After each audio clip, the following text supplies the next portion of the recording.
En travaillant comme femme de chambre sur un yacht de luxe, elle est restée figée en réalisant que le millionnaire était son mari décédé il y a 7 ans. Elle s'est approchée et, vague du passé, la lumière dorée de Saint-Tropez se déversait sur le port comme du miel liquide. Hélène Marchand, 38 ans, serrait un peu plus fort son sac de travail usé contre sa hanche.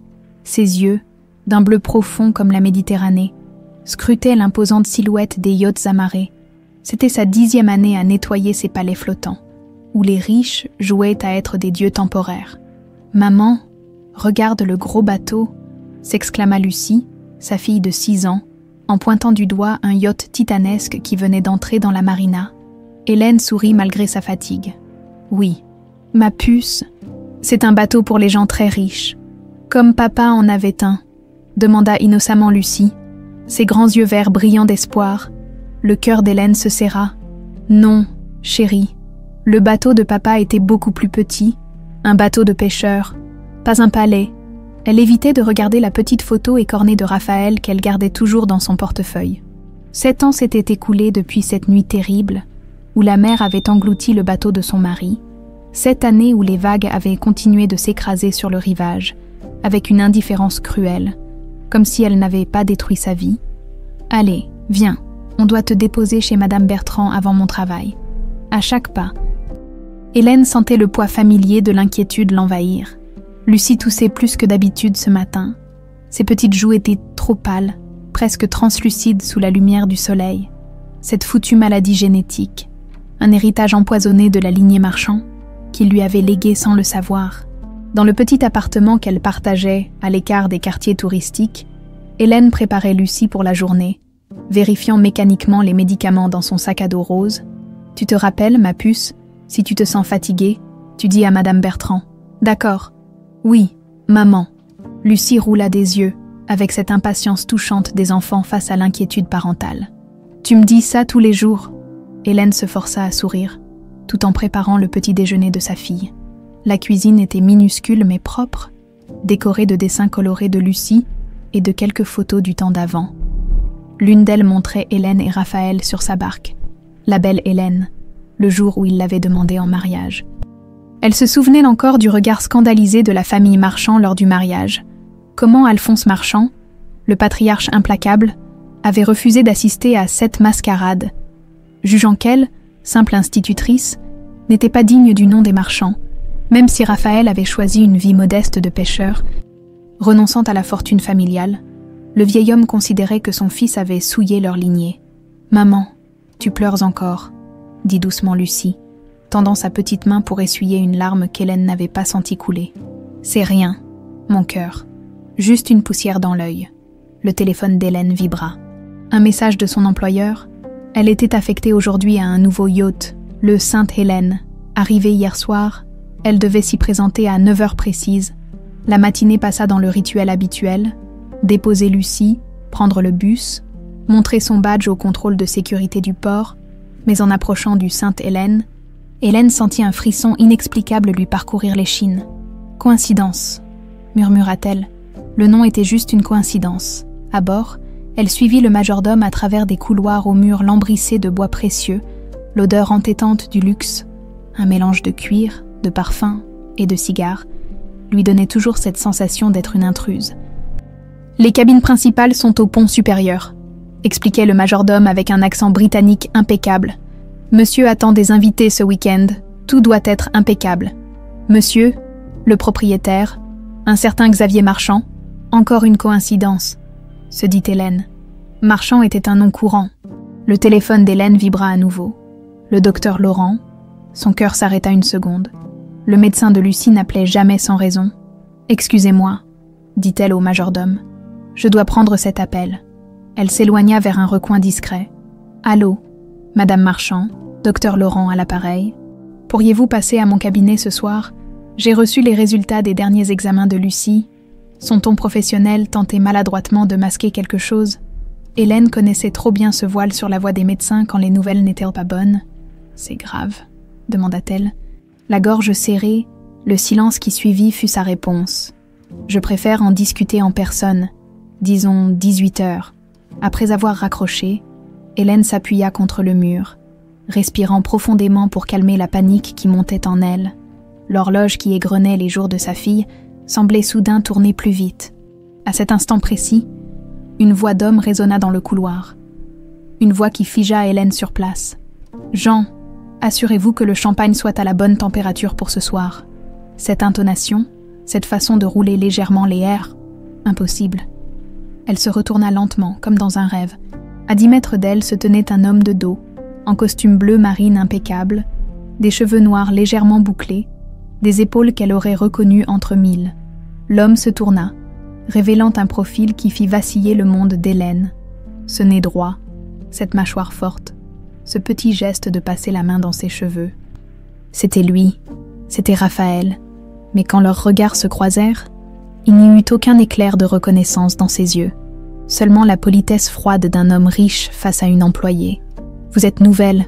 demanda-t-il avec un léger froncement de sourcils. Hélène ne pouvait pas répondre, mais sa voix s'était évaporée, comme si la mer l'avait aussi emportée il y a 7 ans. « Madame. »« Oh oui, » balbutia-t-elle enfin. « Premier jour sur votre yacht, monsieur. » Il hocha la tête, désintéressé, puis s'éloigna en donnant d'autres instructions au majordome. Hélène s'effondra presque, ses jambes tremblantes la portant à peine. C'était impossible. Raphaël était mort. Ils avaient retrouvé des débris de son bateau. Elle avait pleuré sur un cercueil vide. Et pourtant, cet homme, ce Xavier Marchand, était son mari, son Raphaël. Elle en aurait mis sa vie en jeu. Sauf que Raphaël l'aurait reconnue. Raphaël l'aurait prise dans ses bras. Raphaël lui aurait dit qu'il l'aimait.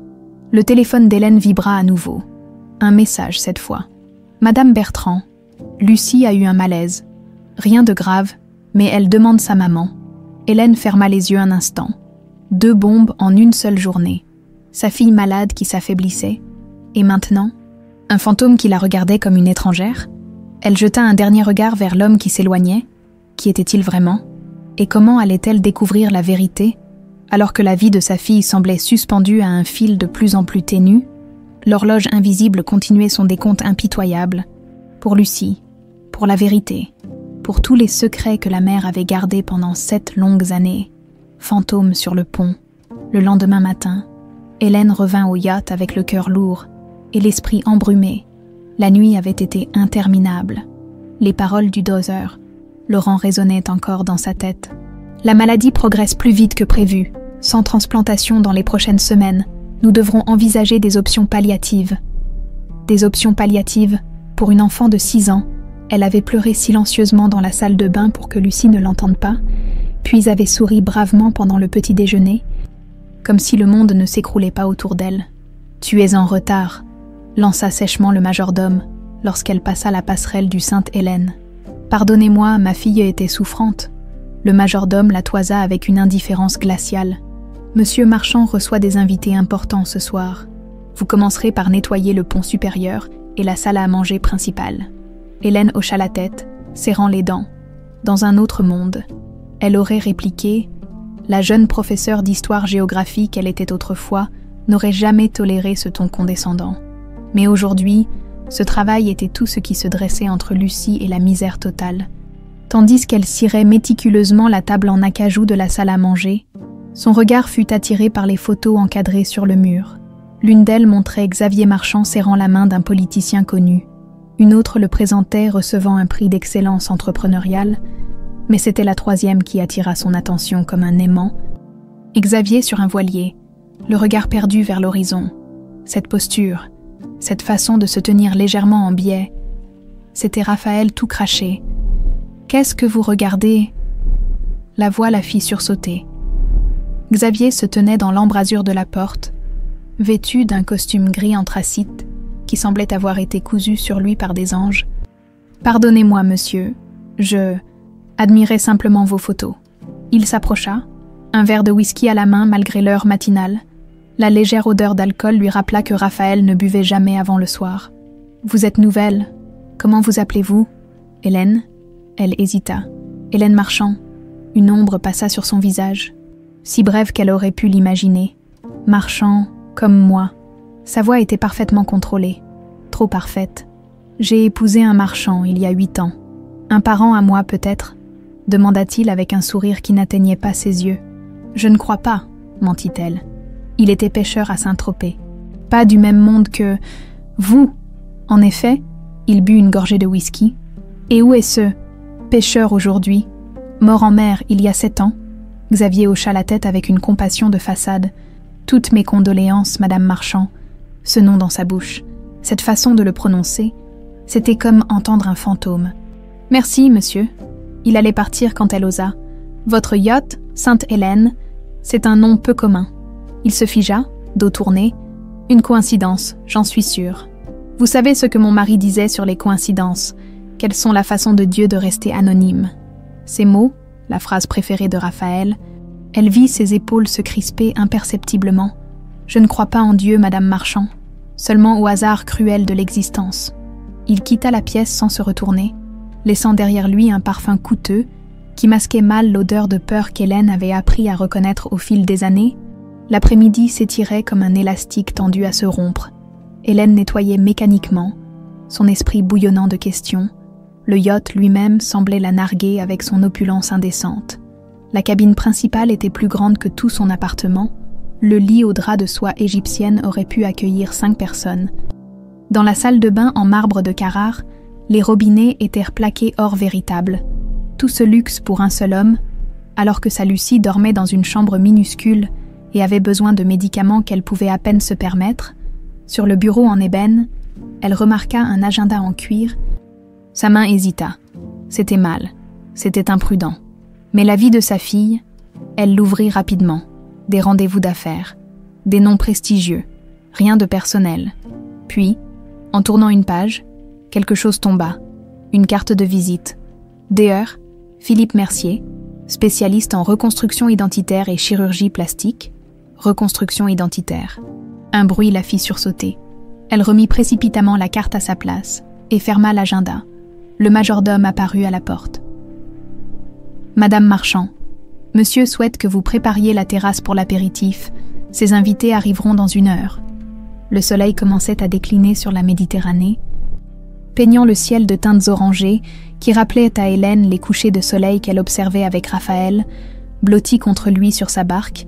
La terrasse du yacht était un chef-d'œuvre de design, des canapés en cuir blanc, une piscine à débordement qui semblait se fondre avec la mer, des sculptures modernes valant probablement plus que tout ce qu'elle gagnerait dans sa vie. Elle disposait les coupes à champagne quand son téléphone vibra. « Madame Bertrand, pardonnez-moi », murmura-t-elle à la serveuse qui l'aidait. « Je dois vérifier. C'est au sujet de ma fille. » Elle s'éloigna vers un coin discret. « Allô, Madame Marchand. Lucie a encore eu un malaise. Rien de grave. Mais elle est très fatiguée. Pouvez-vous... »« J'arrive dès que possible, » coupa Hélène. « 1 heure, maximum. » Elle raccrocha, le cœur battant. Demander à partir plus tôt le 2e jour serait mal vu. Mais Lucie, elle se retourna et faillit percuter Xavier qui se tenait juste derrière elle. « Un problème. » Madame Marchand, son ton était neutre, mais son regard intense. « Ma fille est souffrante, » répondit-elle, décidant que la vérité était sa meilleure option. « Je dois partir dès que j'aurai terminé ici. » Votre fille, quel âge a-t-elle ? 6 ans. Elle s'appelle Lucie. À nouveau, cette ombre sur son visage, ce tressaillement presque imperceptible. Elle est malade. Hélène hésita. Une maladie génétique rare, elle affecte ses reins et son cœur. Xavier détourna le regard vers l'horizon, comme s'il y cherchait quelque chose. Prenez votre soirée, Madame Marchand. Allez retrouver votre fille. Mais vos invités sont moins importants qu'une enfant malade. Ce fut la première fois qu'elle entrevit Raphaël derrière le masque de Xavier. Cette compassion soudaine, cette générosité spontanée. « Merci, monsieur ». Alors qu'elle rassemblait ses affaires, elle sentit son regard la suivre. En passant devant son bureau pour récupérer son sac, elle remarqua quelque chose qui n'y était pas auparavant. Une photo, posée bien en évidence, un voilier au coucher du soleil, le même modèle que la belle Hélène, le bateau de Raphaël, une coïncidence de plus, ou un message silencieux. En quittant le yacht, elle croisa son regard une dernière fois, derrière la façade froide de l'homme d'affaires. Elle aurait juré voir une fissure, une brèche dans l'armure. Elle se promit alors que, pour Lucie, elle découvrirait la vérité. Si cet homme était Raphaël, pourquoi jouait-il ce jeu cruel ? Et s'il ne l'était pas, Pourquoi semblait-il si troublé par ces questions? La Méditerranée scintillait sous le soleil couchant, gardienne silencieuse de secrets qu'Hélène était déterminée à arracher aux profondeurs. Quoi qu'il lui en coûte, le minuscule appartement était silencieux. À l'exception de la respiration légèrement sifflante de Lucie, Hélène, assise au bord du lit de sa fille, caressait doucement ses cheveux châtains. La petite s'était finalement endormie après une soirée difficile, marquée par une fatigue écrasante et une nouvelle crise de douleur. « Ça va aller, mon cœur », murmura Hélène, davantage pour se rassurer elle-même. Sur la table de nuit, les médicaments s'alignaient comme une armée de soldats de plastique, insuffisants et de plus en plus coûteux. Le Drolorant avait été clair, sans transplantation. Ces médicaments ne seraient bientôt plus qu'un pansement sur une hémorragie. Une fois certaine que Lucie dormait profondément, Hélène se glissa dans le salon-cuisine. Elle sortit la photo de Raphaël qu'elle gardait précieusement et la posa à côté d'une image de Xavier Marchand, trouvée dans un magazine économique. Même profil, même fossette au menton quand il souriait, même façon de pencher légèrement la tête sur la gauche. Mais les yeux de Xavier semblaient non plus froids, plus calculateurs, comme si une part de l'âme de Raphaël s'était noyée cette nuit-là, même si son corps avait survécu. « Tu es folle », murmura-t-elle à elle-même, complètement folle. Et pourtant, l'idée s'était implantée, impossible à déraciner. Si c'était lui, si c'était vraiment lui, son téléphone vibra, la faisant sursauter, un message de son superviseur. « Madame Marchand, votre présence est requise demain dès 7h sur le yacht. Monsieur organise une croisière d'1 journée, soyez ponctuelle. Une journée entière en mer, une journée entière à observer Xavier. » L'aube caressait à peine la Méditerranée lorsque Hélène monta à bord du Sainte-Hélène. Elle avait laissé Lucie chez Madame Bertrand avec une liste détaillée d'instructions et triplé la dose d'anxiété maternelle habituelle. Le yacht s'éveillait doucement. Dans la cuisine, les chefs préparèrent déjà un festin pour le petit déjeuner. Des hommes en uniforme vérifièrent les équipements de sécurité. Madame Marchand, la salua le majordome.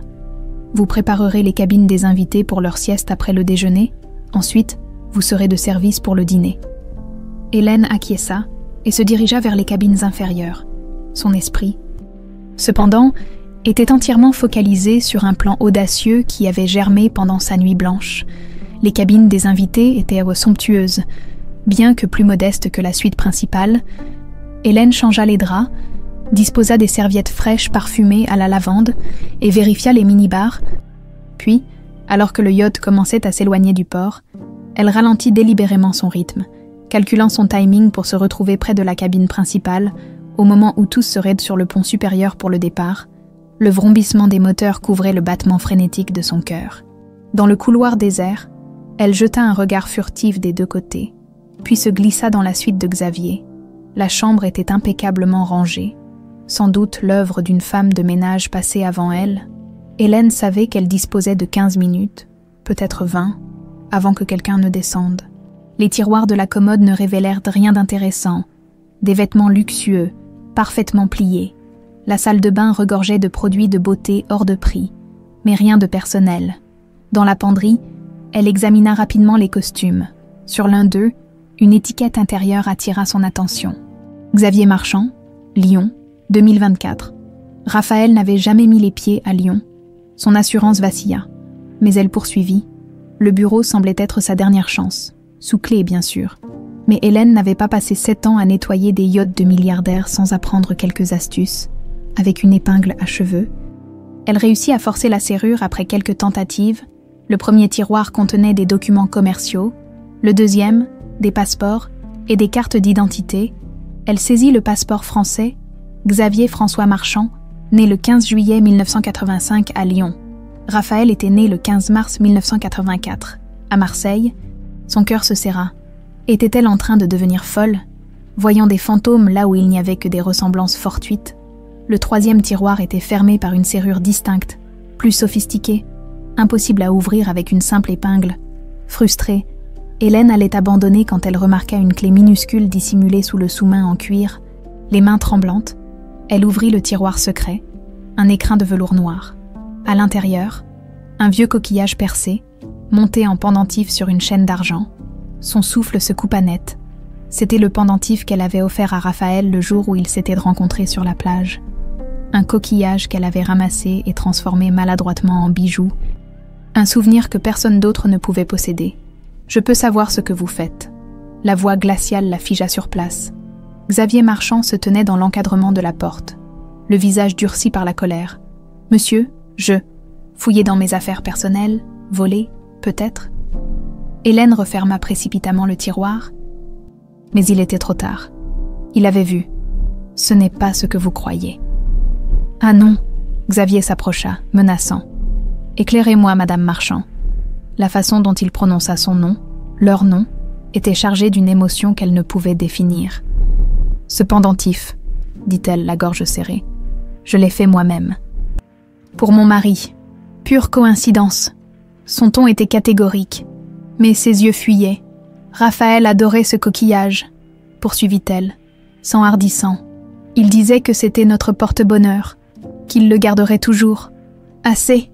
La violence de son cri la fit reculer. « Je ne suis pas votre mari mort. Madame, je suis Xavier Marchand, et vous êtes en train de commettre une violation qui vous coûtera votre emploi. » Mais Hélène ne l'écoutait plus. Son regard s'était fixé sur la chemise de Xavier, dont les 2 premiers boutons s'étaient ouverts dans l'élan de sa colère, sur son épaule droite. Partiellement visible, une cicatrice en forme de croissant, la même cicatrice que Raphaël avait depuis l'enfance, la marque d'une chute de vélo à 8 ans. « Cette cicatrice », murmura-t-elle. Il suivit son regard et reboutonna précipitamment sa chemise. Trop tard. « Sortez », siffla-t-il entre ses dents. « Sortez immédiatement. » Mais Hélène resta immobile, les yeux rivés aux siens. « Qui êtes-vous vraiment ?» Un éclair de panique traversa le regard de l'homme, si bref qu'elle aurait pu l'imaginer. « Je suis votre employeur, et vous êtes viré. »« Non », répondit-elle avec une assurance nouvelle. « Vous êtes Raphaël Marchand. Mon mari, le père de ma fille, et pour une raison que j'ignore, vous prétendez être quelqu'un d'autre. » Il se tut un instant, son regard oscillant entre fureur et terreur. « Votre fille, » dit-il finalement, la voix à peine audible. « Comment va-t-elle » Ce fut comme si le temps s'arrêtait, cette question, cette inflexion dans sa voix. Le masque venait de glisser, ne serait-ce qu'un instant. « Elle meurt », répondit simplement Hélène, « chaque jour un peu plus. » Il ferma les yeux, comme sous l'effet d'une douleur physique, puis le téléphone d'Hélène sonna, brisant l'instant de vérité, le DR Laurent. « Je dois répondre, » dit-elle, les mains tremblantes. « C'est le médecin de Lucie. » Il acquiesça presque imperceptiblement. « Allô ?» Sa voix trahissait son inquiétude. « Madame Marchand, pouvez-vous venir à l'hôpital immédiatement ? Lucie a été admise en urgence. Son état s'est aggravé. » Le monde d'Hélène s'effondra. « J'arrive !» balbutia-t-elle avant de raccrocher. Face à elle, Xavier, ou Raphaël, la regardait avec une expression indéchiffrable. « Ma fille est à l'hôpital, » dit-elle. « Je dois partir. »« Nous sommes en mer, » répondit-il. « Nous ne reviendrons pas avant ce soir. »« Alors faites demi-tour, » explosa-t-elle. « Si vous avez une once d'humanité, si vous êtes vraiment... »« Je ne suis pas celui que vous croyez, » la coupa-t-il sèchement. « Mais je vais vous faire ramener à terre. » Il saisit son propre téléphone et donna des ordres concis. « Préparez l'hélicoptère, immédiatement. » 10 minutes plus tard, Hélène montait dans un hélicoptère de luxe, le cœur déchiré entre l'angoisse pour sa fille et la certitude d'avoir touché du doigt une vérité qui changerait tout. Sur le pont, Xavier la regardait s'envoler, son masque d'indifférence enfin tombé, révélant un visage ravagé par une souffrance silencieuse. Les couloirs aseptisés de l'hôpital ressemblaient à un labyrinthe sans fin. Hélène courait presque, son cœur battant la chamade. La peur lui nouait l'estomac comme un point de glace. Madame Marchand. Le dobet Laurent l'attendait devant la chambre 307. Son visage grave accentua l'angoisse d'Hélène. « Comment va-t-elle » ? « Nous avons stabilisé son état, » répondit le médecin. « Elle a fait une crise plus sévère que les précédentes. Son cœur a montré des signes d'arythmie inquiétants. » Hélène ferma les yeux un instant. Comme pour absorber le choc, je peux la voir. Bien sûr, elle dort pour l'instant. Les sédatifs lui permettent de récupérer. Dans la petite chambre, Lucie semblait minuscule sous les draps blancs. Des tubes et des fils la reliaient à des machines qui bipaient rythmiquement. Son visage était d'une pâleur de cire. Sauf pour les cernes violacées sous ses yeux, Hélène s'assit près du lit et prit la main frêle de sa fille dans la sienne.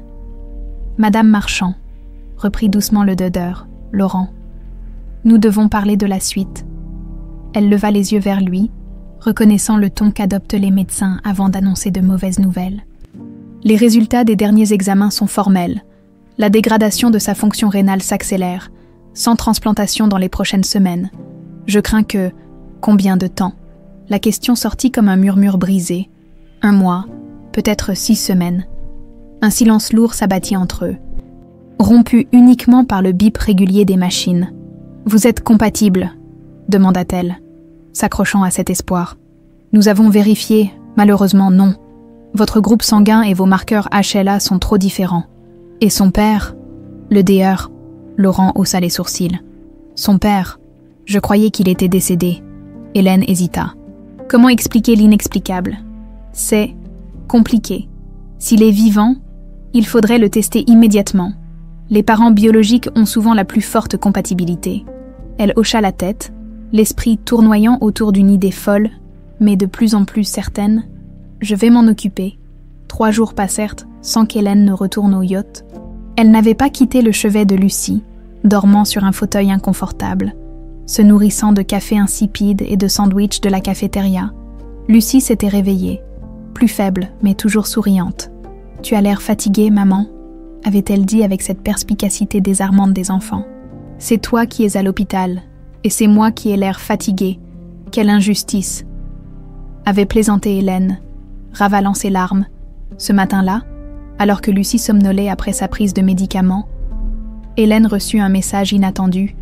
« Votre présence est requise sur le yacht ce soir à 20h. » Xavier Marchand, son cœur manqua un battement. Après leur confrontation et sa découverte, elle s'attendait à être licenciée. Pourquoi voulait-il la voir ? « Je dois sortir quelques heures, » murmura-t-elle à Lucie qui entr'ouvrit les yeux. « Madame Bertrand va venir te tenir compagnie. »« Tu vas voir le monsieur du grand bateau ?» demanda Lucie d'une voix ensommeillée.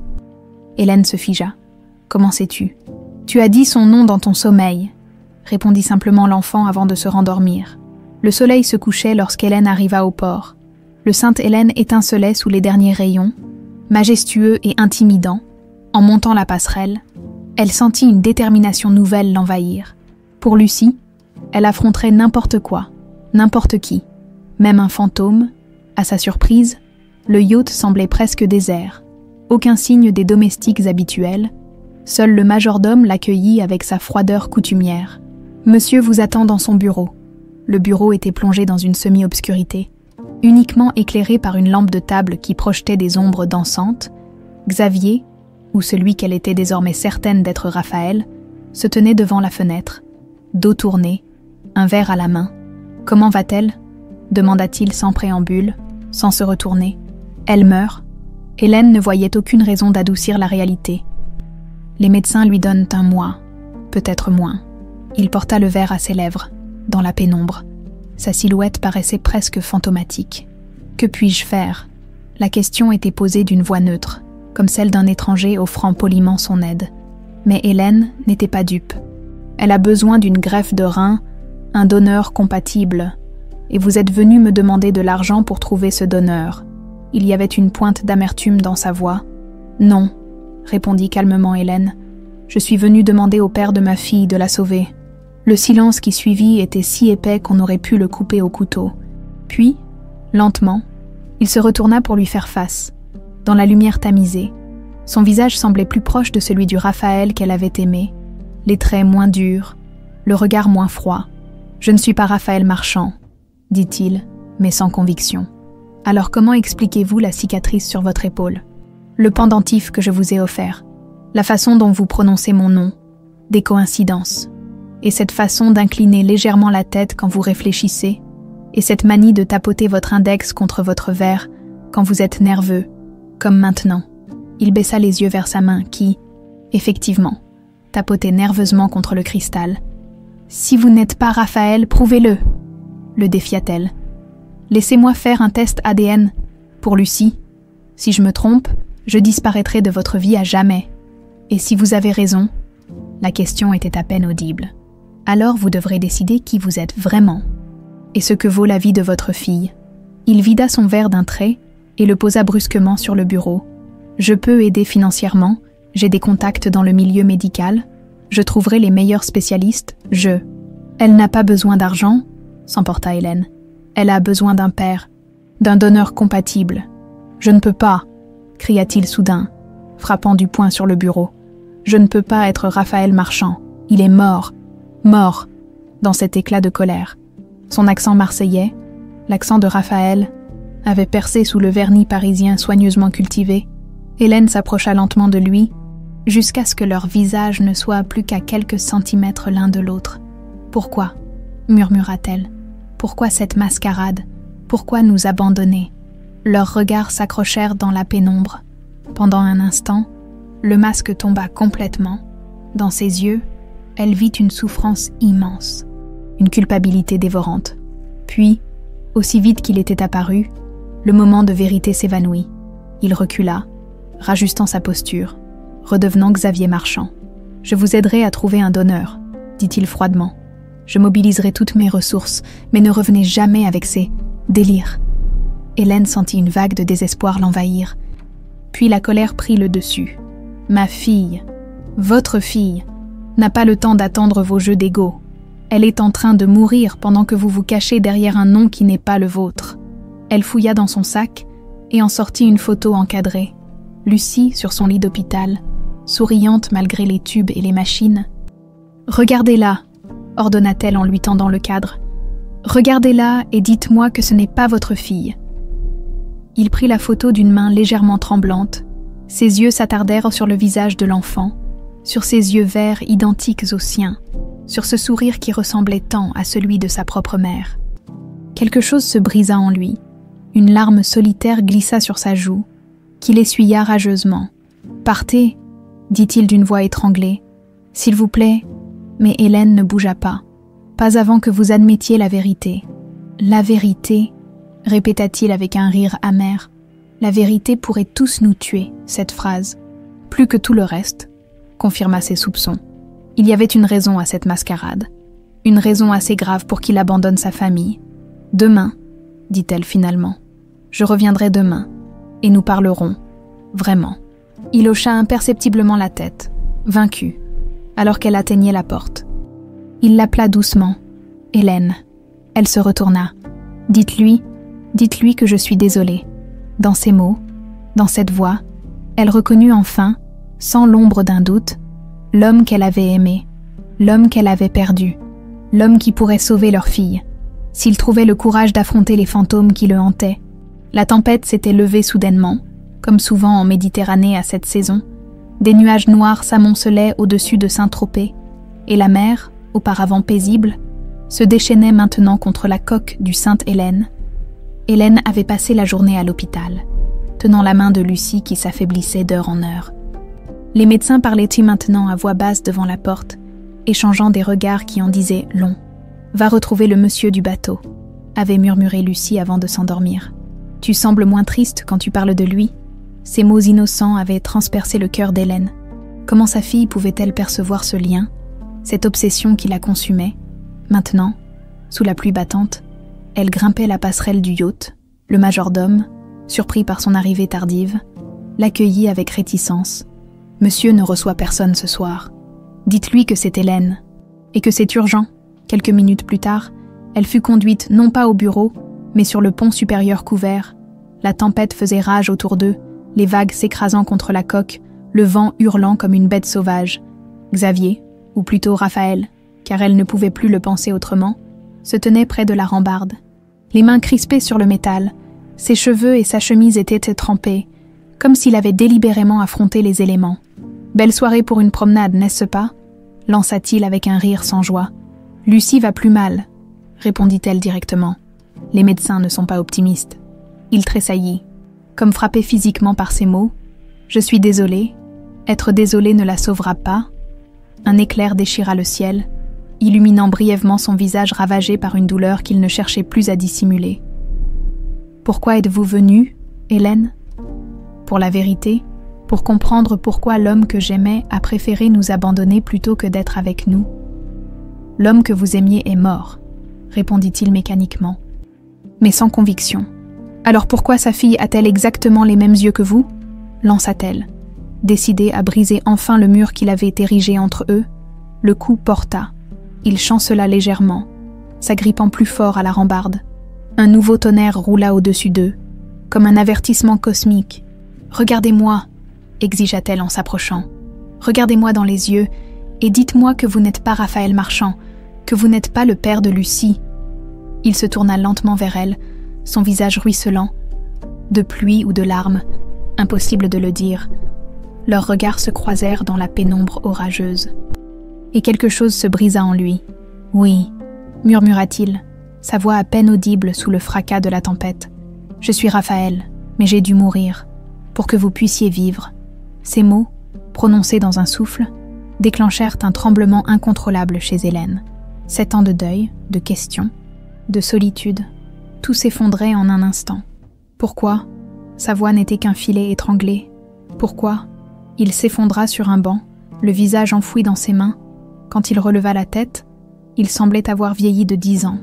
Cette nuit-là, la tempête, ce n'était pas un accident. Il prit une profonde inspiration. « Mon père a engagé des hommes pour me tuer. » Hélène sentit ses jambes se dérober sous elle. Elle s'assit à côté de lui, tremblante. « Ton père, Alphonse. Mais pourquoi ? Parce que je t'ai épousé. » Son rire était amer. « Parce que j'ai souillé la précieuse lignée des marchands en épousant une femme du peuple. » Comme il disait, « Parce que j'ai refusé de te quitter quand il l'a exigé. » Mais c'est monstrueux, balbutia Hélène, abasourdie. « C'est mon père, » répondit-il simplement. Alphonse Marchand, l'homme qui a bâti un empire financier sur le sang et les larmes des autres. L'homme qui m'a enseigné que seul le pouvoir et le nom comptent.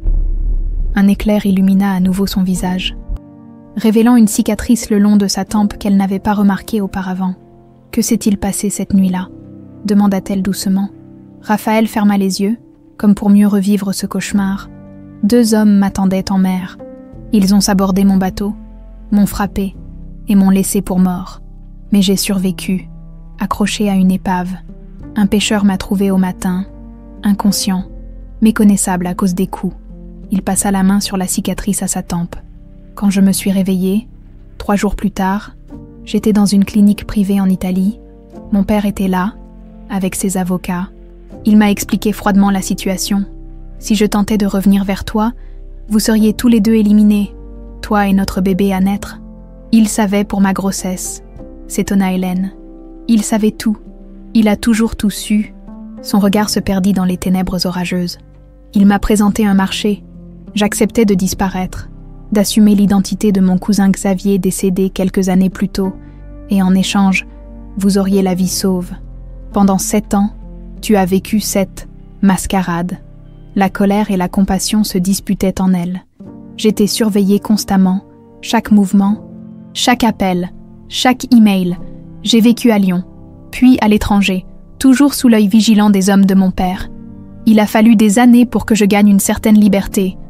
Et tu n'as jamais essayé de vous retrouver. Il secoua la tête.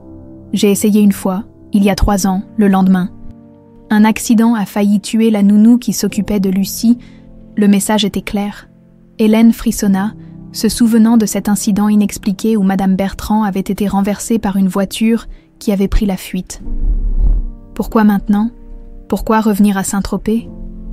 Une nouvelle expression traversa son visage. Un mélange de douleur et de détermination. Mon père est mort il y a 3 mois, du moins, officiellement. Officiellement. Raphaël se leva, incapable de rester en place. C'est là que tout se complique. En réalité, Alphonse a simulé sa mort. Une crise cardiaque publique, un enterrement privé, le monde entier y a cru, et j'ai hérité de l'Empire Marchand. Il fit une pause, laissant le rugissement de la tempête emplir le silence. Mais Alphonse vit toujours, reclus dans une clinique privée dans les Alpes, sous un nom d'emprunt. Seuls quelques fidèles le savent. Il tire encore les ficelles dans l'ombre, mais sa santé décline réellement. Je ne comprends pas. Pourquoi cette mise en scène ?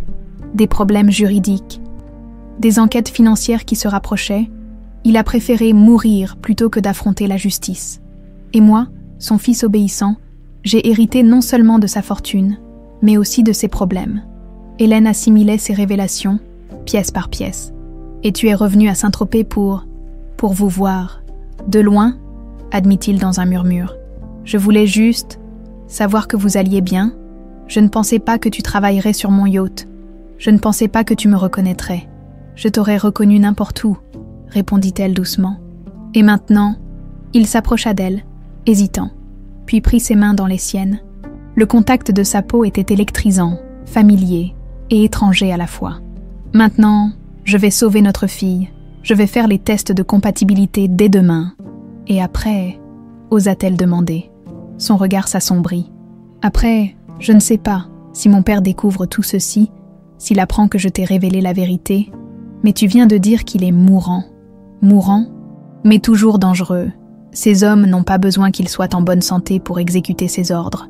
La tempête semblait s'apaiser légèrement, comme si la nature elle-même reprenait son souffle après ses confessions. « Il y a autre chose que tu dois savoir », dit-il après un moment. « La maladie de Lucie. C'est une affection génétique rare qui touche les marchands depuis des générations. Mon grand-père l'avait, mon père aussi. Les médecins m'ont parlé d'une mutation génétique, qui se transmet par les hommes de la famille. Mon père a survécu grâce à une greffe.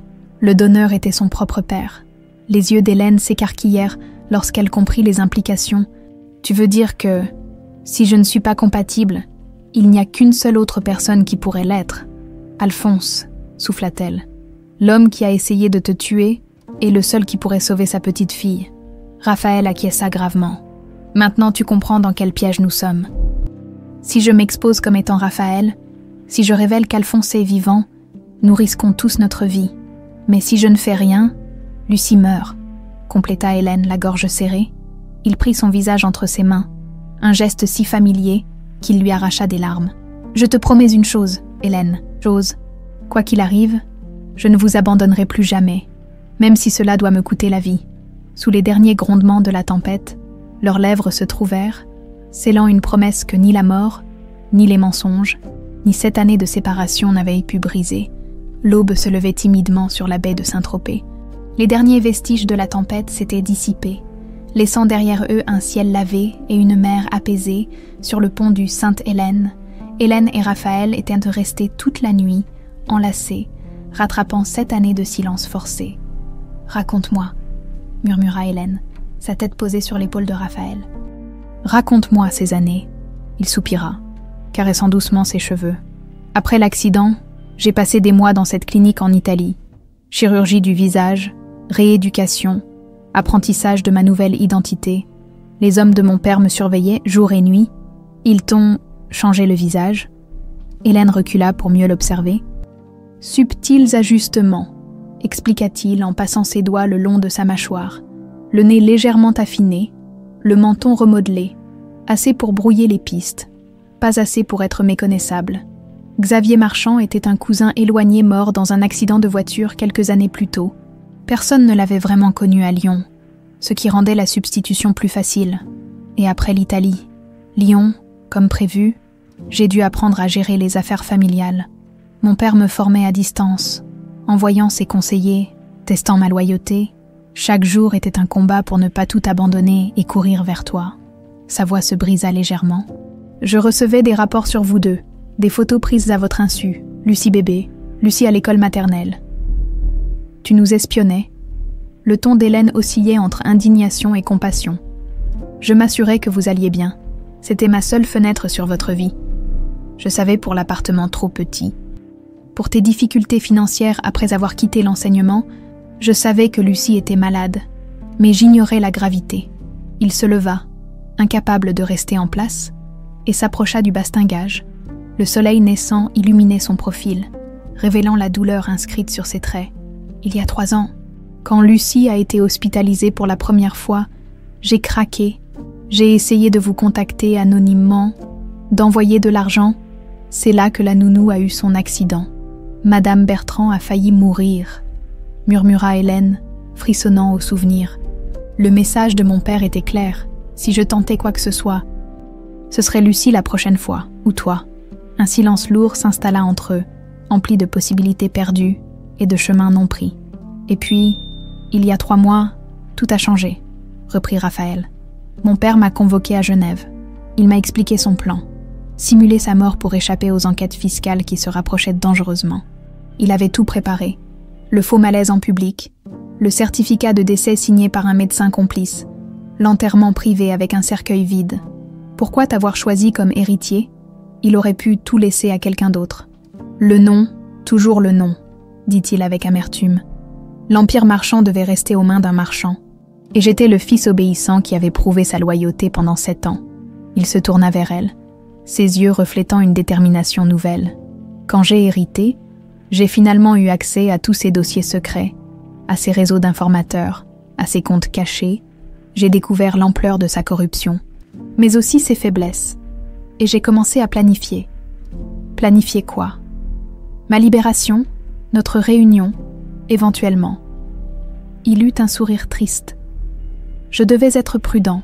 Son réseau reste actif, même s'il vit reclus dans cette clinique des Alpes. Alors j'ai fait venir le yacht ici, espérant t'apercevoir de loin. Je ne m'attendais pas à ce que tu travailles sur le bateau. Je ne m'attendais pas à ce que tu me reconnaisses. Tu as sous-estimé une mère, dit doucement Hélène, et une femme qui n'a jamais cessé d'aimer son mari. Ces mots touchèrent Raphaël au plus profond. Il s'approcha et prit ses mains dans les siennes. Et maintenant, nous devons sauver Lucie. Le soleil était maintenant pleinement levé, baignant le pont de lumière dorée. Je serai à l'hôpital à 9h pour les tests de compatibilité, annonça Raphaël. Officiellement, en tant que Xavier Marchand, bienfaiteur anonyme. Et si tu n'es pas compatible, osa demander Hélène. Craignant la réponse, son visage s'assombrit. Alors nous devrons affronter le monstre dans sa tanière. Alphonse. Le nom sonnait comme une malédiction sur ses lèvres. Il est le seul autre donneur potentiellement compatible. La maladie affecte spécifiquement notre lignée, ce qui signifie que nos marqueurs génétiques sont uniques. Le médecin nous confirmera, mais je suis presque certain que mon père et moi sommes les seules options viables. Hélène frissonna malgré la chaleur naissante. Comment pourrait-on convaincre un homme capable de tenter de tuer son propre fils, de sauver sa petite fille? On ne peut pas. La réponse de Raphaël était sans appel. Il nous faudra agir différemment. Comment? Je connais l'adresse de la clinique, les protocoles de sécurité, les noms des médecins qui le traitent. S'il refuse, nous pourrions organiser un prélèvement sans son consentement. Tu parles de le kidnapper. Je parle de sauver notre fille par tous les moyens nécessaires. Le téléphone d'Hélène vibra. Brisant la tension du moment, c'était l'hôpital. Madame Marchand, Lucie est réveillée et demande après vous. J'arrive tout de suite. Elle raccrocha, le cœur serré entre espoir et appréhension. Je dois y aller. Lucie m'attend. Raphaël acquiesça. Je te rejoins plus tard, comme prévu. Alors qu'elle s'apprêtait à partir. Il la retint par le bras. Hélène, il y a autre chose que tu dois savoir. Quelque chose que j'ai découvert dans les dossiers secrets de mon père. Son ton grave l'alarma. Quoi donc? Alphonse n'est pas simplement malade. Il souffre de la même maladie que Lucie, mais à un stade beaucoup plus avancé, il a déjà subi 2 transplantations rénales dans sa vie. Cette révélation la frappa de plein fouet. Tu veux dire que la maladie qui tue notre fille est un héritage empoisonné de mon père, une malédiction génétique qu'il m'a transmise et que j'ai involontairement transmise à Lucie. Sa voix était chargée de culpabilité. « Ce n'est pas ta faute », le rassura Hélène, touchant doucement sa joue. « Tu ne pouvais pas savoir. » Lui savait, répliqua Raphaël avec amertume. Il savait que tout enfant de ma lignée risquait d'hériter de cette maladie. C'est peut-être pour ça qu'il s'opposait tant à notre mariage, à notre futur enfant. Pas seulement par snobisme, mais par crainte que l'héritier ne soit pas viable. Le dégoût se lisait sur son visage. Sa propre petite fille, murmura Hélène, horrifiée. Pour lui, c'était un calcul froid, un marchand malade, imparfait, était pire que pas de marchand du tout. Le téléphone d'Hélène vibra à nouveau. Plus insistant cette fois. « Va », dit Raphaël. « Je m'occupe de tout préparer pour les tests. » Alors qu'elle atteignait la passerelle, il l'appela une dernière fois. « Hélène », elle se retourna. « Je t'aime, je n'ai jamais cessé de t'aimer. » Ces mots, attendus pendant 7 longues années, lui donnèrent la force d'affronter ce qui les attendait. À l'hôpital, Lucie semblait plus pâle que jamais, mais son sourire illumina la chambre quand elle vit sa mère. « Tu as dormi sur le grand bateau, maman. » Hélène embrassa son front brûlant. « Comment as-tu deviné, petite fouineuse ?»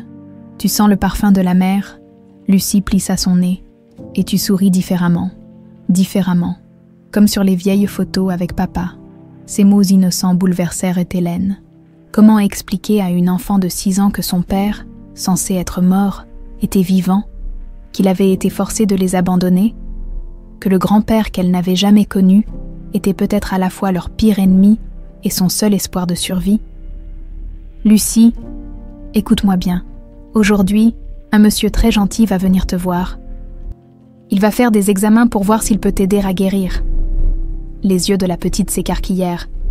Le monsieur du grand bateau. Oui, lui, il s'appelle Xavier. Il est spécial pour toi, n'est-ce pas, maman? Hélène sentit les larmes lui monter aux yeux. Oui, mon cœur, très spécial. Alors il est spécial pour moi aussi, déclara simplement Lucie avant de se rendormir. Épuisée par ce bref échange, Hélène resta près d'elle, contemplant ce petit visage qui ressemblait tant à celui de Raphaël. Dans quelques heures, père et fille se rencontreraient enfin, mais pourrait-il lui révéler sa véritable identité? Et quel prix devraient-ils tous payer pour les secrets qu'Alphonse Marchand avait enfouis dans les profondeurs? Comme une bombe à retardement attendant d'exploser, le DR, Laurent considérait avec stupéfaction les résultats qui s'affichaient sur son écran. « C'est remarquable », murmura-t-il, ajustant ses lunettes. « Je n'ai jamais vu une compatibilité aussi parfaite entre un donneur non apparenté et un receveur. » Face à lui, Raphaël se tenait droit, impeccable dans son costume sombre, la perfection même de Xavier Marchand, homme d'affaires fortuné et bienfaiteur anonyme. À ses côtés, Hélène pouvait sentir sa tension, imperceptible pour quiconque ne le connaissait pas comme elle. « Alors, je peux aider l'enfant ?» demanda Raphaël d'une voix qu'il s'efforçait de garder neutre. « C'est bien plus qu'une simple compatibilité, » répondit le médecin. « Vos marqueurs HLA sont pratiquement identiques, comme si vous étiez un parent très proche. » Leurs regards se croisèrent. Le danger était là, palpable. Un médecin perspicace, des questions inévitables, une coïncidence génétique extraordinaire, improvisa Raphaël. « Ma famille est originaire de cette région, comme celle de Madame Marchand. Peut-être sommes-nous des cousins éloignés sans le savoir. » Le médecin parut accepter cette explication. Quoi qu'il en soit, c'est une chance inouïe pour la petite Lucie, avec un donneur aussi compatible. Les risques de rejet sont minimes. « Quand pourra-t-on procéder ?» intervint Hélène, son cœur battant à tout rompre entre espoir et crainte. « Je peux programmer l'intervention pour après-demain, le temps de faire les derniers examens préopératoires et de préparer Lucie. » Après le départ du médecin, ils restèrent seuls dans le petit bureau. Raphaël s'effondra sur une chaise, comme si toute la tension accumulée depuis des années le quittait d'un coup. « C'est presque fini, » murmura-t-il. « Bientôt, elle sera sauvée. » Hélène posa une main sur son épaule. « Il faut que tu la rencontres, vraiment. Pas comme un bienfaiteur anonyme, mais comme son père. » Il secoua la tête. « C'est trop risqué. Si elle parlait à quelqu'un, si elle m'appelait papa devant une infirmière, elle ne comprendra pas pourquoi tu lui donnes un rein si tu n'es qu'un étranger. Les enfants acceptent la gentillesse plus facilement que les adultes. Pour elle, je serais juste le gentil monsieur qui veut l'aider. » Mais dans ses yeux, Hélène voyait le désir dévorant de connaître sa fille, de lui parler, de la tenir dans ses bras. « Juste une rencontre, » insista-t-elle. « Comme Xavier si tu veux, mais rencontre-la. » Il céda finalement, incapable de résister plus longtemps. La petite chambre d'hôpital semblait moins sinistre cet après-midi-là. Hélène avait apporté des dessins colorés réalisés par les camarades de classe de Lucie, et quelques fleurs égayaient le rebord de la fenêtre. Lucie elle-même paraissait plus vive, peut-être stimulée par l'espoir d'une guérison prochaine. Quand Hélène lui annonça la visite de Monsieur Xavier, ses yeux s'illuminèrent d'une curiosité enfantine. « C'est lui qui va me donner un morceau de son rein. »« Oui, ma puce, et il a très envie de te rencontrer. »« Il est comment ?» Hélène chercha ses mots.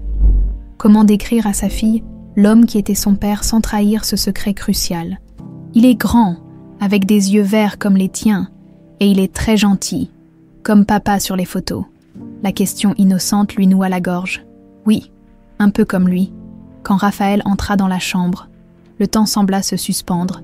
Il se tenait dans l'encadrement de la porte, immobile, contemplant sa fille pour la première fois. Dans ses mains, un ours en peluche démesuré et une boîte de chocolat. « Bonjour Lucie », dit-il doucement, sa voix légèrement tremblante. « Je suis Xavier. » La petite fille l'examina avec cette franchise désarmante propre aux enfants. « Vous avez les mêmes yeux que moi ?»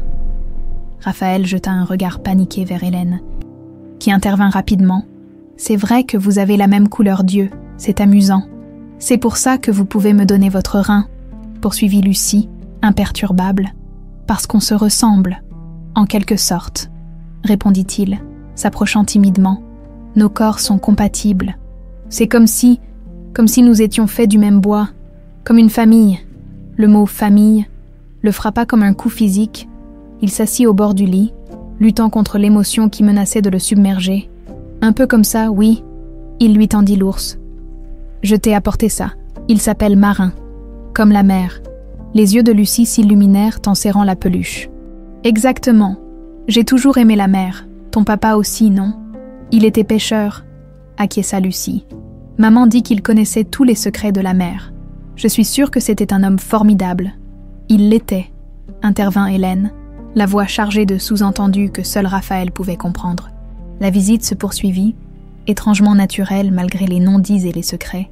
Raphaël racontait des histoires de voyage que Lucie écoutait avec fascination. Parfois, il s'interrompait, saisi par un détail, un geste, une expression, qui lui rappelait si vivement lui-même. « Vous reviendrez demain ?» demanda Lucie lorsqu'il fut temps de partir. « Bien sûr, » promit-il. « Je serai là tous les jours jusqu'à l'opération. » Une fois dans le couloir, loin des oreilles de Lucie, il s'effondra contre le mur, tremblant. « Elle est extraordinaire, » murmura-t-il. « Notre fille est parfaite. » Hélène serra sa main, partageant ce moment d'émotion pure. Mais leur bulle fut brusquement crevée par la sonnerie du téléphone de Raphaël. « Oui. » Sa voix redevint instantanément celle de Xavier Marchand, froide et contrôlée. Son visage se figea en écoutant son interlocuteur. « Je comprends. J'arrive immédiatement. » Il raccrocha, le visage sombre. « Qu'y a-t-il » s'inquiéta Hélène. « Maître Valois, l'avocat de mon père, il est au yacht, exigeant de me voir. Apparemment, certaines transactions récentes ont attiré l'attention d'Alphonse. Il sait, pas encore, mais il se méfie. Je dois y aller, jouer mon rôle. »« Fais attention, » murmura-t-elle en effleurant sa joue. « Nous sommes si près du but. » Maître Valois était un homme fluet aux yeux de rapace. Vêtu d'un costume impeccable, il arpentait le pont du Sainte-Hélène, comme s'il en était le propriétaire, Monsieur Marchand. Salua-t-il froidement lorsque Raphaël monta à bord. Ou devrais-je dire, Monsieur le président directeur général du groupe Marchand ? Que me vaut l'honneur, maître, répondit Raphaël. Dissimulant sa nervosité derrière un masque d'arrogance apprise, votre bienfaiteur s'inquiète de certaines initiatives récentes, notamment ce soudain intérêt pour la médecine rénale pédiatrique, ces tests médicaux que vous avez subis, cet enfant que vous visitez à l'hôpital. Le sang de Raphaël se glaça dans ses veines.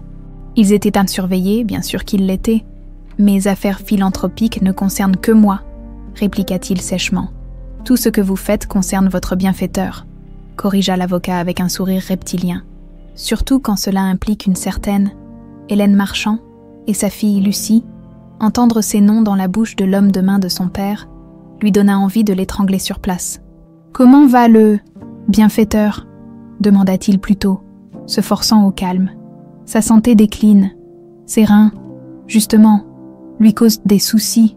Une ironie que vous vous intéressiez soudain à cette spécialité médicale, n'est-ce pas ?» Le sous-entendu était clair. Alphonse se mourait de la même maladie qui tuait Lucie. « Transmettez-lui mes vœux de prompt rétablissement, » dit Raphaël avec une fausse sollicitude. « Il préférerait vous transmettre un rappel. » L'avocat lui tendit une enveloppe. « Certains accords restent en vigueur, même après un changement de direction. » Dans l'enveloppe, une photo, Hélène et Lucie quittant l'hôpital ce matin même. Une croix rouge tracée sur leur visage. Le message était limpide. « Dites à mon père que j'ai compris », articula Raphaël, luttant contre la nausée. « Parfait. » L'avocat se dirigea vers la passerelle, puis se retourna. « Une dernière chose. Le bienfaiteur aimerait que vous lui rendiez visite, demain, seul. Pour quelle raison ? Il dit que c'est une affaire de famille. » L'ironie dans sa voix était insupportable. « L'adresse vous sera envoyée. Ne le faites pas attendre. » Une fois l'avocat parti, Raphaël se précipita dans sa cabine et vomit tout ce qu'il avait dans l'estomac. Puis il composa frénétiquement le numéro d'Hélène. « Ils savent, hein, dit-il sans préambule. « Alphonse, c'est pour Lucie, pour toi, pour moi. Il m'a convoqué demain. L'opération est programmée pour après-demain, répondit-elle, la voix teintée de panique. Que va-t-il faire? Je ne sais pas, mais nous devons accélérer notre plan. Je vais appeler un contact à l'hôpital. Une infirmière qui travaille dans la clinique où se trouve mon père. Tu as un contact là-bas. J'ai des contacts partout. Je m'y préparais depuis des mois. » Il raccrocha après lui avoir promis de la retrouver plus tard, puis il composa un autre numéro. « Sophie, c'est Xavier Marchand. J'ai besoin de ton aide. C'est au sujet du patient de la chambre 23, Alphonse Vidal. » À l'autre bout du fil, une voix féminine répondit. « Je vous écoute, monsieur Marchand. » Le piège était en train de se refermer sur eux, mais Raphaël n'était plus le jeune homme naïf qu'Alphonse avait cru manipuler. Cette fois, c'était lui qui tendrait le piège le plus mortel. Un piège où l'amour d'un père pour sa fille serait l'appât. Et la survie de Lucie. L'enjeu? La pluie battait contre les vitres de l'hôpital. Hélène caressait doucement les cheveux de Lucie qui dormait, épuisée par les préparatifs préopératoires. La petite fille m'était plus pâle que jamais, sa respiration légèrement sifflante. Le dehors, Laurent avait été formel. Ses reins étaient en train de flancher complètement. L'opération ne pouvait plus attendre. Le téléphone d'Hélène vibra discrètement. Un message de Raphaël. « En route pour la clinique. Ne t'inquiète pas. Tout se passera bien. » Ces mots la rassuraient autant qu'ils l'angoissaient. Car « bien » signifiait quoi, exactement? Que Raphaël convaincrait Alphonse de les laisser en paix. Impossible que l'opération sauverait Lucie, probable, mais à quel prix? La route serpentait dangereusement dans les Alpes. Des trombes d'eau s'abattaient sur le pare-brise de la voiture de Raphaël, rendant la visibilité presque nulle. Mais ce n'était pas la tempête qui l'inquiétait le plus. Maître Valois l'attendait au portail de la clinique, les cimes bleues, un établissement discret niché au creux d'une vallée isolée, l'endroit idéal pour disparaître du monde. « Monsieur vous attend », annonça l'avocat avec une déférence glaciale. « Suivez-moi. » Ils traversèrent des couloirs immaculés, croisant parfois des patients fortunés venus cacher leur cure de désintoxication ou leurs opérations de chirurgie esthétique. Mais l'aile où ils se dirigeaient semblait réservée à un seul patient. Après plusieurs contrôles de sécurité, ils arrivèrent devant une porte gardée par 2 hommes à l'allure de militaires. L'avocat s'effaça pour laisser Raphaël entrer seul. La chambre ressemblait davantage à une suite présidentielle qu'à une chambre d'hôpital. Fauteuils en cuir, tableaux de maître au mur, bibliothèque fournie, seul le lit médicalisé, et les machines rappelaient qu'on se trouvait dans un établissement de soins.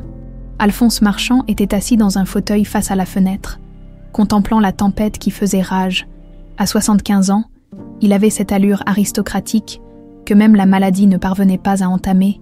Ses cheveux, autrefois noirs comme ceux de Raphaël, étaient maintenant d'un blanc immaculé, mais ses yeux verts, les mêmes que son fils, les mêmes que Lucie, brillaient toujours d'une intelligence acérée et cruelle. « Xavier », salua-t-il avec une ironie non dissimulée, ou devrais-je dire « mon fils prodigue ». Raphaël sentit un frisson lui parcourir l'échine. Ce n'était pas ainsi que la conversation devait commencer. « Père », répondit-il simplement. « Assieds-toi », ordonna Alphonse en désignant un fauteuil face au sien. « Nous avons à parler. » Raphaël obtempéra, scrutant le visage de son père, y cherchant un indice sur ses intentions. « Tu pensais vraiment que je ne saurais pas ?»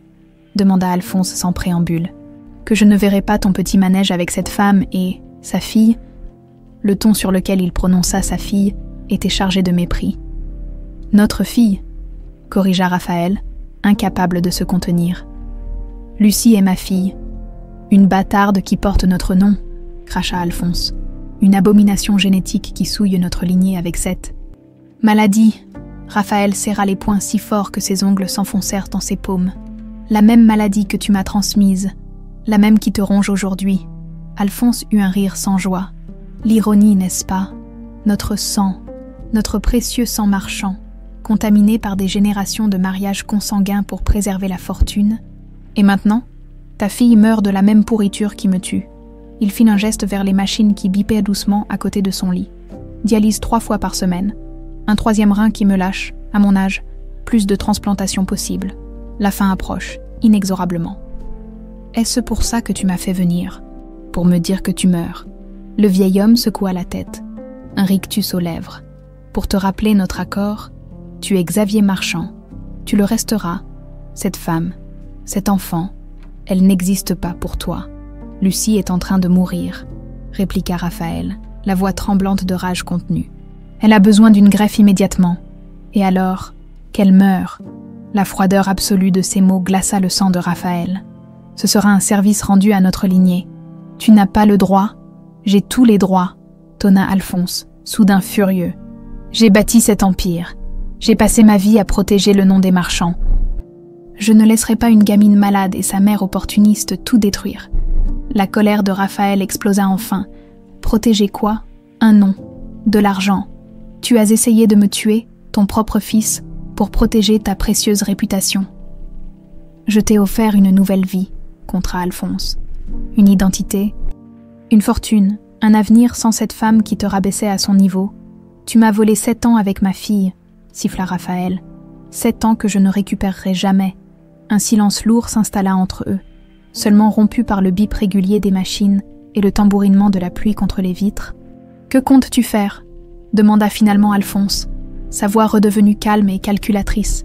« Révéler au monde que tu es Raphaël Marchand, ressuscité d'entre les morts, ruiner l'empire que tu diriges maintenant, car ne t'y trompe pas.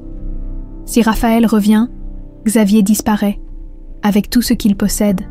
C'était le piège. » Réalisa Raphaël, le même piège dans lequel il était tombé 7 ans plus tôt. Je suis prêt à tout sacrifier pour sauver ma fille, même sa vie, car si tu défies mon autorité, mes hommes ont des ordres très clairs. La menace à peine voilée fit bouillir le sang de Raphaël. Il se leva d'un bond, dominant son père de toute sa hauteur. Tes hommes, tu crois vraiment qu'ils te sont encore fidèles? Depuis 3 mois, j'ai remplacé systématiquement chacun de tes sbires par les miens, ton chauffeur, tes gardes du corps, même ton avocat. Tous me répondent désormais. Le visage d'Alphonse se décomposa, mêlant surprise et fureur. Tu mens. Pour toute réponse, Raphaël sortit son téléphone et composa un numéro. Sophie, tu peux entrer? La porte s'ouvrit, laissant passer une infirmière au visage doux mais au regard déterminé. Monsieur Marchand, salua-t-elle avant de se tourner vers Alphonse. Monsieur Vidal, qui est cette femme? Exigea de savoir Alphonse. Sophie Legrand, infirmière en chef de cette clinique depuis 3 mois, et ma complice. Impossible, balbutia le vieil homme. Toutes les embauches sont validées par mon équipe. Ton équipe, qui me rapporte désormais directement, compléta Raphaël. J'ai appris de toi, père. J'ai appris la patience, la planification, la manipulation. J'ai mis 3 mois à infiltrer chaque maillon de ta chaîne de sécurité. Alphonse sembla soudain vieillir de 10 ans, réalisant l'ampleur de sa défaite. Que veux-tu? Demanda-t-il finalement vaincu. Un test de compatibilité? Répondit simplement Raphaël. Pour savoir si tu peux être donneur pour Lucie.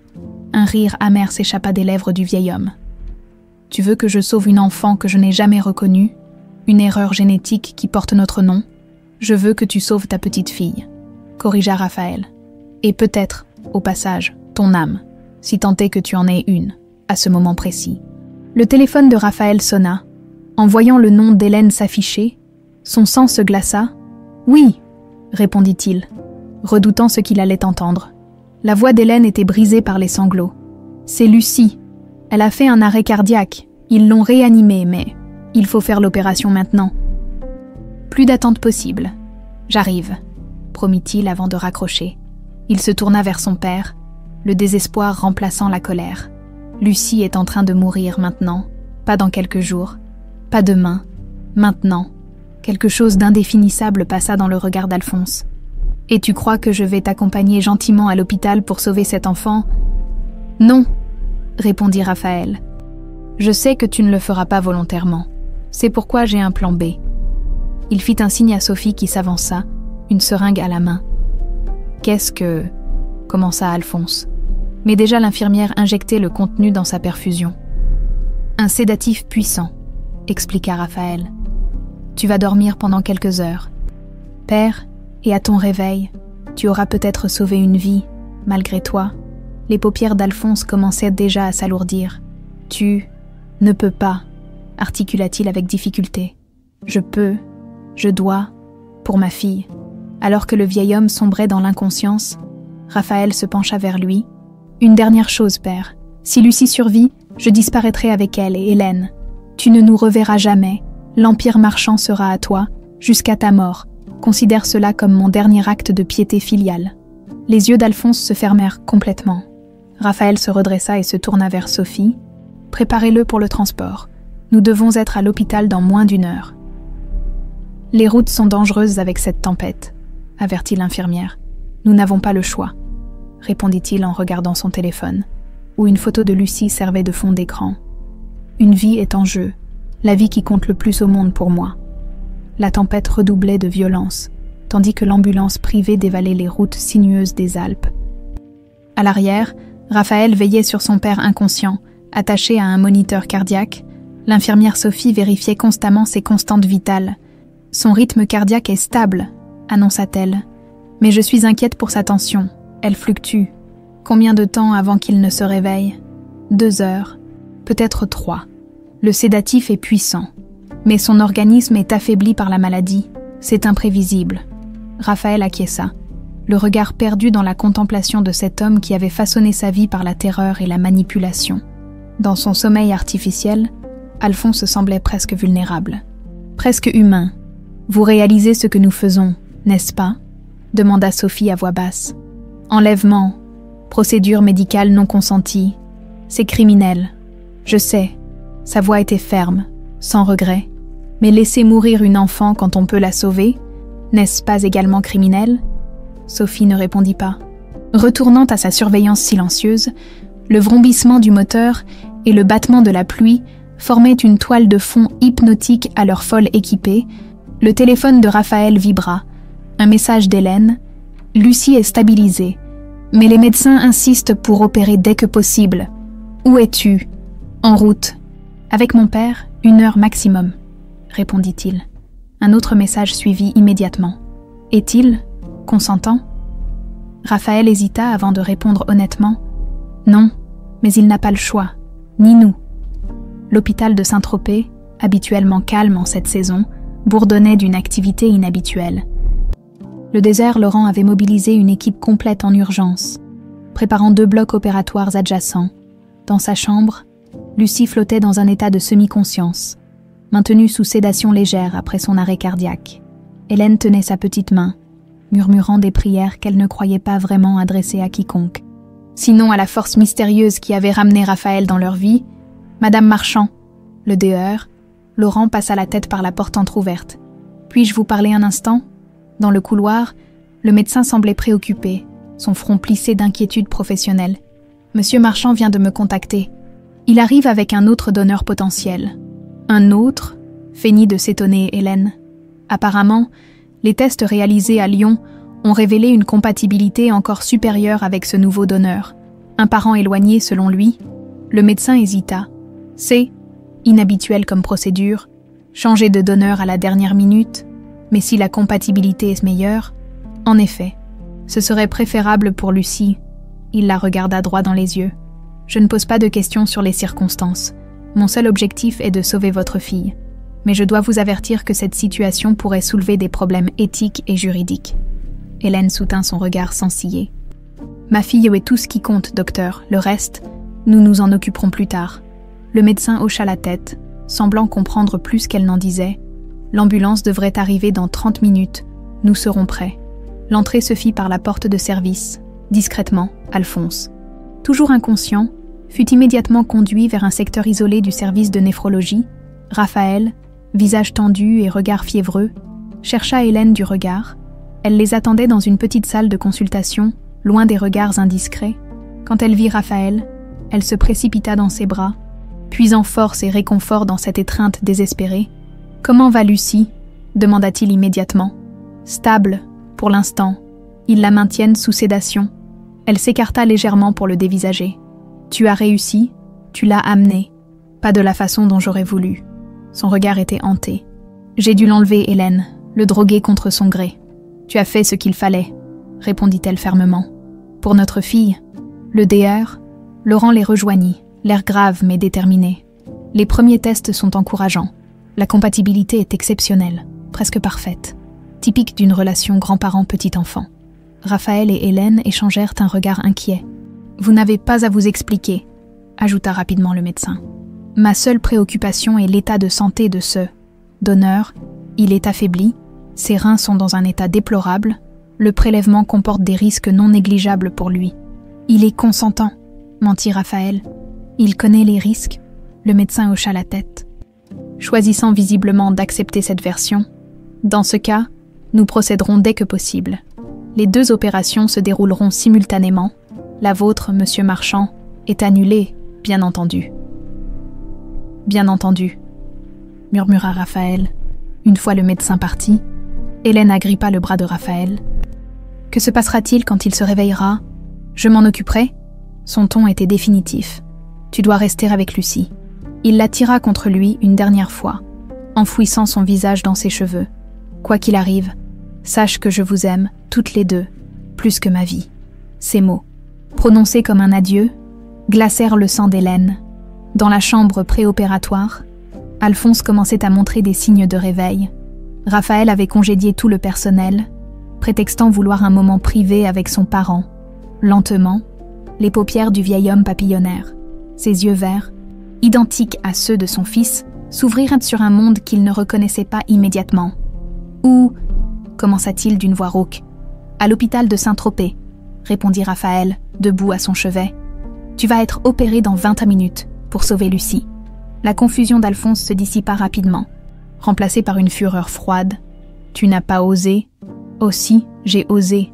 J'ai fait exactement ce que tu m'as appris à faire. Prendre ce que je veux, sans considération pour les autres. » Le vieil homme tenta de se redresser, mais les sangles médicales le retenaient fermement au lit. « Tu ne t'en sortiras pas comme ça, » siffla-t-il. « Mes hommes, tes hommes sont les miens désormais, » coupa Raphaël. « Tu es seul, père, comme je l'étais quand tu as essayé de me tuer. » Alphonse le fixa longuement, une lueur nouvelle dans le regard, non plus de la colère, mais une sorte d'évaluation calculatrice. « Tu as vraiment tout prévu. N'est-ce pas, me kidnapper, voler mon rein, sauver ta précieuse bâtarde ? » « Ne l'appelle pas ainsi, » gronda Raphaël. « Qu'espères-tu, ma bénédiction, ma rédemption, me voir implorer ton pardon sur mon lit de mort ?» Raphaël secoua la tête. « Je n'espère rien de toi. Je ne veux que la vie de ma fille. » Un silence s'installa. Uniquement rompu par le bip régulier des machines, au dehors, la tempête semblait enfin s'apaiser. « Tu sais ce qui est ironique, » reprit finalement Alphonse. « Cette maladie, cette malédiction génétique, elle vient de ta mère. » Raphaël tressaillit. Sa mère, morte quand il avait 5 ans, était un sujet qu'Alphonse n'abordait jamais. « Ma mère, Hélène Dubois ?» Le vieil homme eut un sourire tordu. « Oui, Hélène, comme ta femme, une coïncidence que j'ai trouvée répugnante. Ta mère était porteuse du gène défectueux. Je l'ignorais quand je l'ai épousée. Quand les médecins me l'ont appris, j'étais déjà malade, trop tard. » Cette révélation frappa Raphaël comme un coup physique. « Tu m'as toujours dit qu'elle était morte d'un accident. Mensonge plus commode. Elle est morte de la même maladie qui me tue aujourd'hui, qui aurait tué ta fille. Pourquoi me dire ça maintenant ?» Alphonse le fixa, un mélange d'amertume et de résignation dans le regard, pour que tu comprennes pourquoi j'ai tant lutté contre ton union avec cette autre Hélène. Ce n'était pas seulement une question de classe sociale, c'était la peur de voir l'histoire se répéter. Ta mère m'a donné cette maladie qui m'a rongé toute ma vie, et maintenant, tu l'as transmise à ta fille. Pour la première fois, Raphaël entrevit une fissure dans l'armure de son père. Non pas de la compassion ou du remords, mais une vulnérabilité presque humaine. « Ça ne justifie rien de ce que tu as fait, » dit-il doucement. « Non, » admit Alphonse. « Mais ça l'explique peut-être ?» La porte s'ouvrit sur le DR, Laurent et son équipe, prêts à emmener Alphonse au bloc. « Il est temps, » annonça le médecin. Raphaël s'approcha une dernière fois de son père. « Je t'ai haï toute ma vie, mais aujourd'hui, si tu sauves ma fille, même contre ton gré, je te serai éternellement reconnaissant. » Alphonse détourna le regard, mais juste avant que l'équipe ne l'emmène, il murmura quelque chose que seul Raphaël put entendre. « Elle avait ses yeux, ta fille a les yeux de ta mère. » Ce fut la dernière chose qu'il dit avant d'être conduit au bloc opératoire. Ou son rein, porteur du même gène défectueux qui avait détruit tant de vies, servirait paradoxalement à en sauver une autre? Resté seul, Raphaël s'effondra sur une chaise. Le poids de toutes ces révélations, de toutes ces années de haine et de manipulation, soudain trop lourd à porter, pour la première fois depuis son enfance. Il pleura sans retenue, laissant le flot purificateur emporter une partie de sa douleur, tandis qu'à quelques mètres de là, les chirurgiens s'affairaient à sauver sa fille, avec l'organe de l'homme qui avait tenté de le tuer. L'aube se levait sur Saint-Tropez, baignant la baie d'une lumière dorée. La tempête s'était dissipée, comme si la nature elle-même avait décidé d'offrir un nouveau départ. Dans la salle d'attente de l'hôpital, Raphaël et Hélène étaient assis côte à côte, leurs mains entrelacées dans un silence chargé d'émotion. La double opération avait duré plus de 6 heures. Monsieur et Madame Marchand, le déodeur, Laurent apparut dans l'encadrement de la porte, son expression indéchiffrable derrière son masque de professionnalisme. Ils se levèrent d'un bond, le cœur battant à l'unisson. « Lucie a parfaitement supporté l'intervention », annonça-t-il avec un sourire fatigué. « Le rein fonctionne déjà, ce qui est un excellent signe. » Son corps l'accepte sans rejet apparent. Un sanglot de soulagement s'échappa de la gorge d'Hélène. Raphaël la serra contre lui, ses propres larmes silencieuses coulant librement. « Et le donneur ?» demanda-t-il, la voix rauque. Le visage du médecin s'assombrit. « Son état est critique. Nous avons rencontré des complications pendant l'intervention. Son cœur a montré des signes de faiblesse, et sa tension a chuté brutalement. Va-t-il survivre? Nous faisons tout notre possible, mais ses années de dialyse et son âge avancé ne jouent pas en sa faveur. Les prochaines heures seront décisives. » Raphaël hocha la tête, un tourbillon d'émotions contradictoires l'assaillant. Devait-il souhaiter la survie de l'homme qui avait tenté de le tuer, qui avait menacé sa famille, mais qui venait, involontairement, de sauver la vie de sa fille? « Puis-je le voir ?» demanda-t-il, brièvement. « Il est en soins intensifs. » La chambre de réanimation était plongée dans une semi-pénombre. Uniquement éclairé par les voyants des machines qui maintenaient Alphonse en vie, le vieil homme semblait avoir rapetissé, comme si l'opération avait aspiré ses dernières forces vitales. Raphaël s'approcha lentement du lit. Observant ce visage qu'il avait tant redouté, tant haï aujourd'hui, il n'y voyait plus qu'un vieillard brisé. Rattrapé par ses propres démons, à sa grande surprise, les paupières d'Alphonse s'entr'ouvrirent. Ses yeux verts, voilés par la douleur et les médicaments, se fixèrent sur lui. « Raphaël » murmura-t-il d'une voix à peine audible. C'était la première fois depuis 7 ans qu'il l'appelait par son vrai prénom. « L'enfant » articula péniblement Alphonse. « Lucie va bien, ton rein fonctionne. » Un semblant de sourire passa sur les lèvres du vieil homme. « Bien, au moins, quelque chose de moi vivra. » « Pourquoi ce revirement ?» demanda Raphaël, intrigué par cette soudaine préoccupation. Alphonse ferma les yeux un instant, comme pour rassembler ses forces. « J'ai vu sa photo. Dans ton téléphone, elle ressemble tellement à ta mère. » Une quinte de toux l'interrompit. Même regard, même sourire. J'ai aimé ta mère plus que tout. Sa mort m'a détruit, au point de détruire ton propre fils. La douleur rend fou. Un moniteur commença à émettre une alarme discrète. Trop tard pour les excuses, mais pas trop tard pour réparer. Sa main tremblante chercha quelque chose sous son oreiller. Raphaël l'aida, en sortant une enveloppe scellée. Pour toi, et pour elle, mon testament, ma confession, tout y est. Les alarmes se firent plus insistantes. Une infirmière entra précipitamment. Suivi du DR, Laurent. « Monsieur Marchand, vous devez sortir maintenant », ordonna le médecin en se précipitant vers les machines. Raphaël recula vers la porte, l'enveloppe serrée contre sa poitrine. « Raphaël !» La voix d'Alphonse s'éleva une dernière fois, étrangement claire au milieu du chaos médical. « Prends soin d'elle. Ne fais pas mes erreurs. » Ce furent un de ses derniers mots. Quelques minutes plus tard, malgré tous les efforts de l'équipe médicale, Alphonse Marchand quittait ce monde, officiellement pour la seconde fois. Mais cette fois-ci, définitivement, 3 semaines passèrent. Le printemps s'installait sur la Côte d'Azur, apportant avec lui une promesse de renouveau. Dans la chambre d'hôpital de Lucie, désormais décorée de dessins et de peluches, un petit miracle se déroulait quotidiennement. La couleur était revenue sur ses joues, Ses yeux verts brillaient à nouveau de cette étincelle de vie qui avait failli s'éteindre. « Encore une histoire, papa », réclamait-elle en se blottissant contre Raphaël.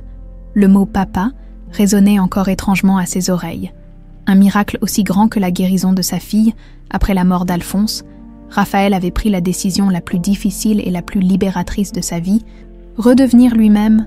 L'enveloppe contenait non seulement une confession complète des crimes d'Alphonse, y compris la tentative d'assassinat contre son propre fils, mais aussi un testament modifié qui léguait l'intégralité de la fortune Marchand à Raphaël, pas à Xavier, avec l'aide d'un avocat de confiance.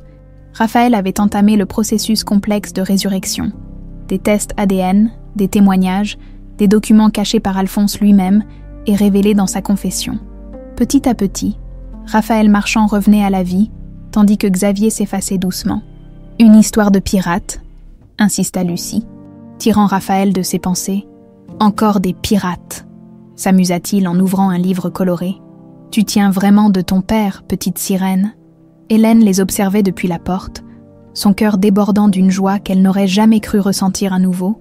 La famille qu'elle avait perdue lui était rendue, transformée par l'épreuve, mais plus forte qu'avant. « Le dehors, Laurent vient de passer », annonça-t-elle en s'approchant. « Lucie pourra sortir la semaine prochaine. »« Pour de vrai ?» s'exclama la petite fille en sautillant sur son lit. « Pour de vrai ?»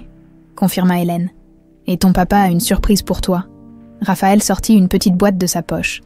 À l'intérieur, un pendentif en coquillage monté sur une chaîne d'argent, similaire à celui qu'Hélène lui avait offert des années plus tôt, « pour te protéger sur la mer de la vie », dit-il en le passant autour du cou de sa fille.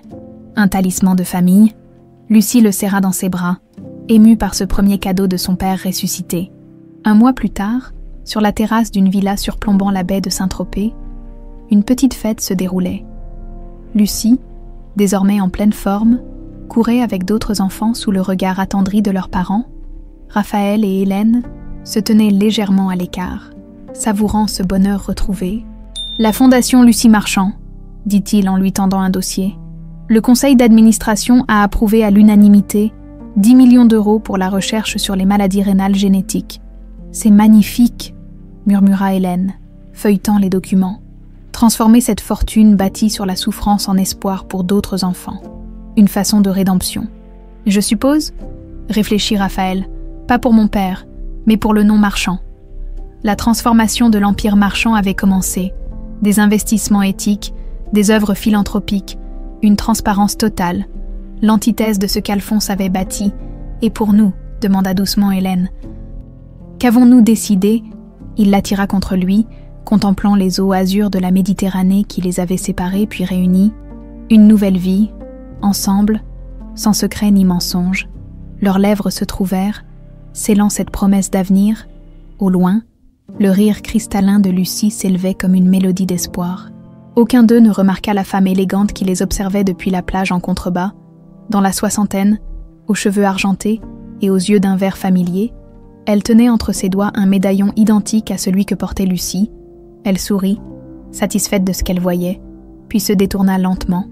Disparaissant dans la foule des vacanciers, certains secrets de la famille Marchand restaient encore à découvrir, tels des perles enfouies dans les profondeurs, attendant que la marée les ramène à la surface.